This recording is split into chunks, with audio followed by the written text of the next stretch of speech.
नमस्कार, आप देख रहे हैं अगले हफ्ते की तैयारी। मैं हूं आपके साथ प्रशांत पांडे। इस शो में हम आज के बाजार का पूरा ब्यौरा आपके सामने रखेंगे और इसके साथ ही हफ्ते भर बाजार ने किस तरह का कारोबार दिखाया ये आपके सामने रखेंगे और आपको बताएंगे कि आखिर जब सोमवार को आप उतरे बाजार में तो आपकी रणनीति क्या होनी चाहिए। यही नहीं, अपने सवाल भी आप हम तक पहुंचा सकते हैं। तरीका बेहद आसान है। YouTube पर जाइए और अपना सवाल पोस्ट कीजिए। YouTube के कमेंट बॉक्स में सवाल पूछने के लिए सबसे पहले अपना और अपने शेयर का नाम लिखिए। किस स्टॉक पे आपका सवाल है ये बताइए। कितनी क्वांटिटी में आपने वो शेयर परचेज किया है और आपका नजरिया क्या है, शॉर्ट टर्म का या लॉन्ग टर्म का, ये जरूर बताइए। आज जो आप सवाल पूछेंगे उसका जवाब सोमवार को दिया जाएगा और जो सवाल आपने पिछले दिनों यानी गुरुवार को पूछे थे उन सवालों के समाधान आपको आज की चर्चा में हमारे दिग्गज एक्सपर्ट के जरिए जानने मिलेंगे। इन सब के बीच में मैं परिचय करा दूं, हमारे साथ जियोजीत इन्वेस्टमेंट लिमिटेड से गौरांग शाह सर चर्चा में शामिल हो रहे हैं और हमारे साथ यस सिक्योरिटीज से लक्ष्मीकांत शुक्ला जी भी इस चर्चा में शामिल हो रहे हैं। आप दोनों का बहुत बहुत स्वागत। मैं बारी बारी से आप दोनों के पास आऊंगा, लेकिन जरा बाजार का ब्यौरा दे देते हैं। निफ्टी देखिए 150 अंक मजबूत होकर 25,950 के पास क्लोजिंग ली। बाजार ने अच्छी क्लोजिंग कही जाएगी। जिस तरह का उतार चढ़ाव रहा हफ्ते का आखिरी कारोबार दिन पॉजिटिविटी के साथ, निफ्टी बैंक लगभग 150 अंकों की यहां पर भी तेजी रही। 59,050 के पास क्लोजिंग हुई बैंक निफ्टी की। अगर हम मिड कैप की बात करें तो निफ्टी मिड कैप में अगर हम देखें तो साफ तौर पर लगभग 1.25% की मजबूती हमें देखने को मिली और स्मॉल कैप की अगर हम बात करें तो यहां पर भी हरे निशान में कारोबार होता हुआ नजर आया। इन सब के बीच में अगर हम खास तौर पे देखें निफ्टी के गेनर्स को तो श्रीराम फाइनेंस निफ्टी का टॉप गेनर रहा। अगर बात करें निफ्टी 50 के गेनर्स की लिस्ट जरा लेकर आइए, हम उसकी बात कर रहे हैं। श्रीराम फाइनेंस लगभग 3.5 पौने 4% चला। मैक्स फिन हेल्थ अगर बात करें तो यहाँ पर लगभग 2.5% से ज़्यादा की तेज़ी रही। भारत इलेक्ट्रॉनिक्स लिमिटेड BEL लगभग 2.5% ये भी मजबूत हुआ। पावर ग्रिड 2% से ज़्यादा चला। टाटा मोटर्स पैसेंजर्स व्हीकल्स लगभग 2% चला और बजाज ऑटो यहाँ पर भी लगभग 2% की तेज़ी नजर आई। दबाव रहा HCL टेक लगभग 1% से ज़्यादा की गिरावट। हिंडाल्को में भी 0.5% तक की गिरावट रही। JSW स्टील की बात करें तो ये भी 0.5% से ज़्यादा गिरता हुआ नजर आया। Kotak Mahindra bank, ICICI bank भी निफ्टी के लूजर्स की लिस्ट में सामने आए। अगर हम एडवांस डिक्लाइन रेशियो देखें तो 2071 शेयर ऐसे थे जो कि आज तेजी के साथ कारोबार करते नजर आए और 846 शेयर ऐसे थे जहां पर आज हमें दबाव देखने को मिला। चलिए इन सब के बीच में अब सबसे पहले रुख करते हैं लक्ष्मीकांत जी का। लक्ष्मीकांत जी, हमें बताइए पॉजिटिव बाजार अब सोमवार को कहाँ रखे ना सर? आफ्टरनून प्रशांत जी और हमारे सहयोगी गौरांग सर को भी हमारा बहुत बहुत नमस्कार। तो मार्केट अभी भी साइडवेज मोमेंटम के साथ ही ट्रेड कर रहा है। पिछले 2 हफ्तों का ट्रेंड देखें तो मार्केट 20 और अपने 50 SMA के लेवल्स के बीच में ही ट्रेड करता हुआ नजर आ रहा है। 2 से 3 बार इसने 50 SMA लेवल को रिटेस्ट कर लिया है और वहीं से हमें रिबाउंड देखने को मिलता है। लेकिन जब भी निफ्टी 26,050 और 100 के पास आती है तो वहां पे हमें एक रेजिस्टेंस भी देखने को मिलता है। तो जब तक ये दोनों ही दायरे टूटते नहीं है तब तक ये जो साइडवेज कंसोलिडेशन है वो जारी रह सकता है। अगर निफ्टी 26,100 के ऊपर निकलेगा तो वहां से फिर 26,320 से लेकर 26,500 के लेवल्स देखने को मिल सकते हैं। वहीं पर अगर ये एक बार फिर से फेल होता है 26,100 के लेवल को क्रॉस करने पर तो फिर से हमें निफ्टी अपने 50 SMA को रिटेस्ट करता हुआ नजर आएगा जो कि 25,700 आसपास दिखाई दे रहा है। वो एक स्ट्रॉन्ग सपोर्ट है और जब तक निफ्टी उसके ऊपर रहता है तब तक हम यहाँ से इस ब्रेकआउट का एक्सपेक्टेशन रख सकते हैं। वहीं पर अगर बैंक निफ्टी की बात करें तो बैंक निफ्टी आज थोड़ा सा अंडर परफॉर्म करता हुआ नजर आया है निफ्टी को। अभी भी जो बैंक निफ्टी है अपने 20 DMA लेवल के नीचे ही ट्रेड कर रहा है।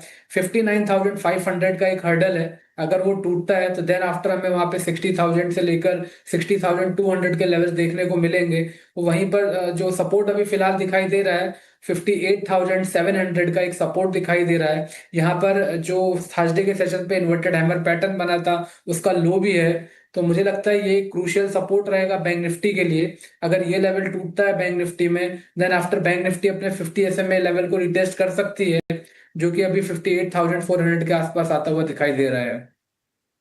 चलिए, तो ये है राय आपको मिलती हुई निफ्टी और बैंक निफ्टी पर। बढ़ते हैं आगे। गौरांग सर, हमें बताइए इस बाजार में आपके पसंदीदा सेक्टर्स कौन से हैं? धन्यवाद प्रशांत जी आपका। इलिनॉय स्वदेश के दर्शकों को सादर प्रणाम, शुभ दिन। हमारे मित्र लक्ष्मीकांत जी, आपको भी सादर प्रणाम और शुभ दिन हमारे तरफ से।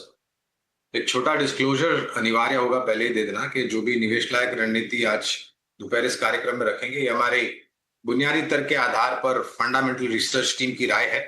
इसमें हमारी कंपनी जीयोजित अथवा मेरा कोई व्यक्तिगत निवेश नहीं है, ना ही किसी प्रकार का वित्तीय लाभ मिलता है, ना ही किसी प्रकार का कॉन्फ्लिक्ट ऑफ इंटरेस्ट। लेकिन इसी स्तर पर राय हम हमारे क्लाइंट्स को देते हैं, संभव है कि उनका निवेश हो।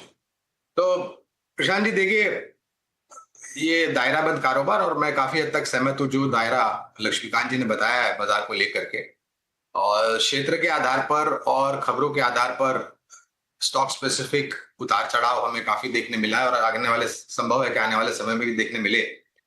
कहां पर निवेश करना है, तो निवेश करने का क्षेत्र के नाम लेने से पहले मेरे ख्याल से जो हमारा नजरिया है आने वाले समय का, पहले तो 10 जनवरी से तीसरी तिमाही के नतीजे आना शुरू हो जाएंगे। अनुमान है कि दूसरी तिमाही से बेहतर होंगे और उसके पश्चात बजट। तो तीसरी तिमाही के नतीजे क्षेत्र के आधार पर अगर आपको निवेश लायक रणनीति बनानी है तो लंबी अवधि के लिए हमें लग रहा है कि वित्तीय क्षेत्र, सरकारी बैंक, निजी क्षेत्र बैंक, मजबूत एनबीएफसी, अभी आप श्रीराम फाइनेंस का जिक्र कर रहे थे, आज अपने जीवन का नया सर्वोच्चम स्तर उसने छुआ है। इसके अलावा आईटी क्षेत्र अच्छा लगता है, रक्षा क्षेत्र, शेयर बाजार से जुड़ी हुई कंपनियां, कैपिटल गुड्स, इंजीनियरिंग, ऑटोज और सीमेंट। तो ये कुछ प्राथमिकता वाले क्षेत्र है जहां पर नतीजों के आधार पर हमें लग रहा है कि निवेशकों को एक रणनीति बना करके इन सब क्षेत्र में दिग्गजों से शुरुआत करके कुछ चुनिंदा मझौले शेयरों में निवेश करना चाहिए। और हमें यह भी लग रहा है कि अगले हफ्ते क्रिसमस है प्रशांत भाई, तो वो जो विदेशी संस्थागत निवेशकों का बिकवाली का दौर चल रहा था और डॉलर की मांग की वजह से जो रुपए में हम कमजोरी देख रहे थे, तो वो विदेशी संस्थागत निवेशकों की जो बिकवाली अब धीरे धीरे करके थम जाएगी और शायद उसकी वजह से रुपए में थोड़ी बहुत स्थिरता आ सकती है डॉलर के मुकाबले। तो ये है राय सेक्टर स्पेसिफिक जो साफ तौर पर नजर आती हुई। बढ़ते हैं आगे, अब आपके सवालों को अपनी चर्चा में शामिल करते हैं। पहला सवाल रिंकू का है और इन्होंने बंधन बैंक में खरीदारी की हुई है।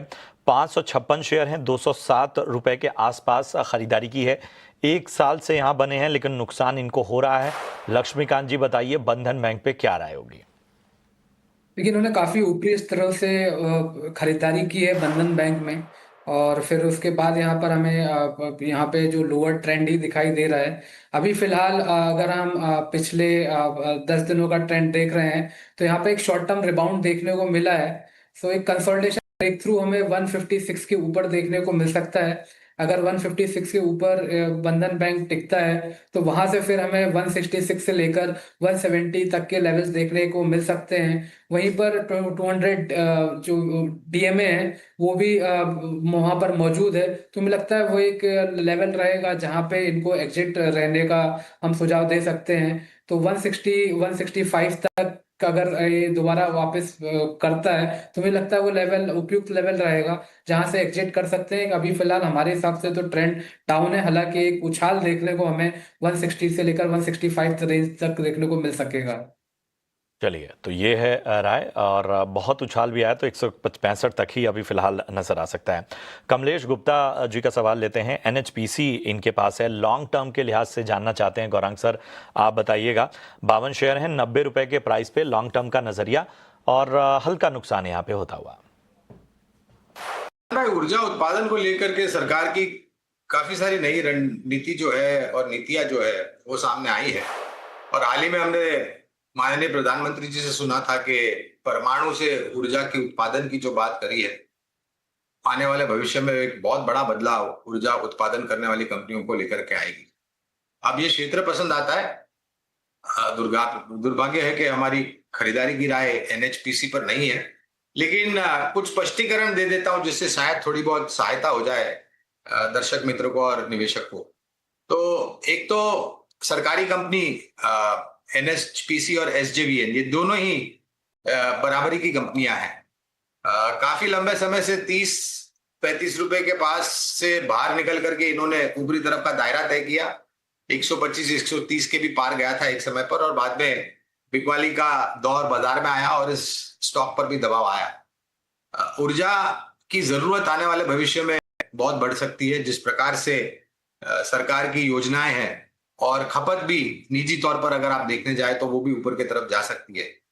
जो पहले दिक्कतें थी ऊर्जा उत्पादन कंपनी को लेकर के वो भी दूर हो गई है और स्टेट इलेक्ट्रिसिटी बोर्ड की परिस्थिति, वित्तीय परिस्थिति भी काफी सुधर